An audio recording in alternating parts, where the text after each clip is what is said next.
આમોદનગરમાં રખડતા કૂતરાઓએ વિસ્તારમાં રમતા બાળકો ઉપર હુમલો કરી લોહી લુહાણ કરતા માતા-પિતા પોતાના બાળકોની સુરક્ષાને લઈને ભયભીત બન્યા હતા, જે બાબતે વિસ્તારના રહીશોએ આમોદ પાલિકાના મુખ્ય અધિકારીને મળી રોષ ઠાલવ્યો હતો અને વહેલી તકે રખડતા કૂતરાઓ પકડવા માટે માંગ કરી હતી.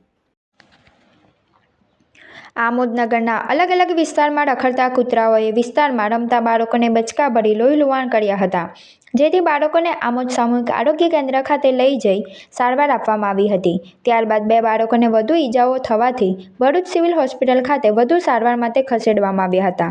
રખડતા કૂતરા કરડવાની ઘટનાને લઈ સમગ્ર વિસ્તારમાં ભયનો માહોલ ફેલાઈ જવા પામ્યો હતો. સ્થાનિક રહીશોએ રખડતા કૂતરાઓના વધતા જતા ત્રાસ સામે ગંભીર ચિંતા વ્યક્ત કરી તાત્કાલિક આમોદ નગરપાલિકાના મુખ્ય અધિકારી પંકજ નાયક સામે સમક્ષ રજૂઆત કરી હતી અને વહેલી તકે રખડતા કૂતરાઓ પકડવા માટે માંગ કરી હતી.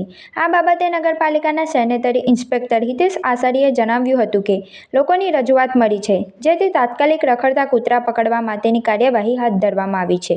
શ્વાન કરડવાના ભોગ બનેલા બાળકોમાં રોહન મોહસિન પટેલ ઉંમર 4 વર્ષ, યાસીન એસ ખત્રી ઉંમર 6 વર્ષ, અબુબકર સૈયદ ખત્રી ઉંમર 5 વર્ષ, મોહમ્મદ અલી સૈયદ દાઈમા ઉંમર 2.5 વર્ષનો સમાવેશ થાય છે.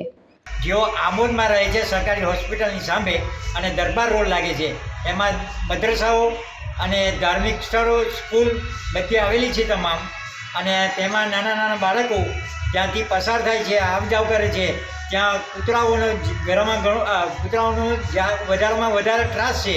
અને આજે એવા બનાવ બનેલા છે કે 3 છોકરાઓને એવી જગ્યાના ઉપર કરેલા છે કૂતરાઓ કે જેઓ આંખમાંથી જ નીકળી ગયેલું છે એવું સમજો, અને આંખના લોહીના આંસુ બહાર રહેલા છે.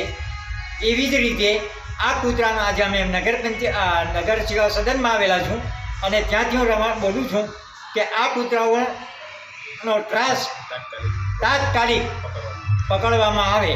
અને ભૂંડાઓનો પણ એટલો ત્રાસ છે કે જે મોટા મોટા જંગલી ભૂંડાઓ સરદારજી લોકો છોડી ગયેલા છે આજે 5-6 દિવસ પર, અને તેઓને પણ ત્યાંથી નિકાલ કરવામાં આવે એ મારી રજૂઆત છે.